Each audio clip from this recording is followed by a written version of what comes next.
What's up, folks? Todd Tramonte here with Real Estate Growth Systems, where we are always doing our very best to give you more information on how to add a listing a week to your business, as well as other great real estate stuffs.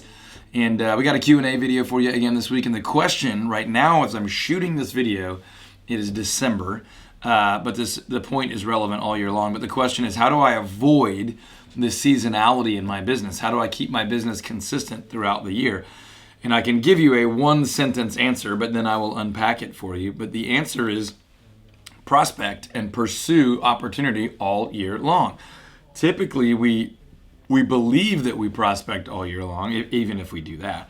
But even if we think we do, if we were to really quantify it and track it, we would realize that we make a lot of excuses. There's a lot of distractions in the fourth and first quarters, and we really aren't building our business at the same pace. But if all summer long you were believing that the end of the year was going to slow down, your behavior and your activity probably ended up helping the end of the year slow down. A couple of things to think about. Towards the end of the year, early part of the year, you've got a lot less agents to compete with. Yes, there may be fewer transactions to be had in your market, probably more than you think, but there's a lot less agent prospecting going on. There's a lot less agent activity, a lot less agent marketing. It is my firm belief, and we've proved this over the last I've been doing this about 18 years. We probably proved it for the last 13 or 14 years, that you can have really big fourth and first quarters if you continue to work.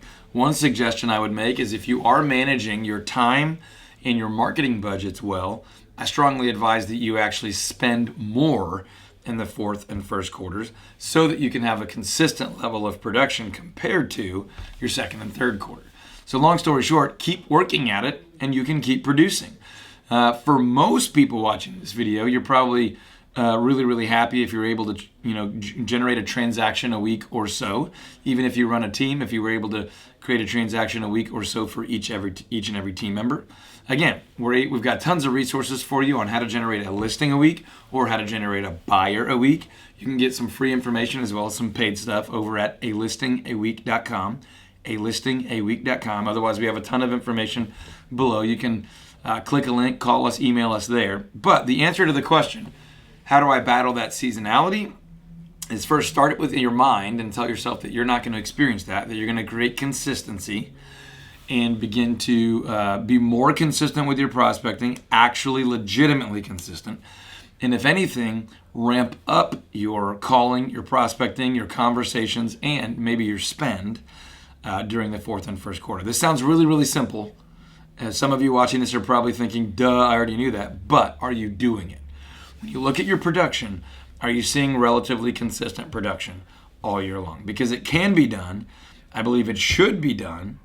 And a lot of this is within your control. Certainly not everything, not the weather, but a lot of this is within your control. So check it out. If we can ever help you add a listing a week or a buyer a week in your business, head over to alistingaweek.com, alistingaweek.com. There's a whole free video series there, as well as some links over to some things that you can buy if you're into that kind of thing. Check us out below, leave some comments, leave questions. We'll keep making more videos for you, and I'll talk to you on the next one. Take care.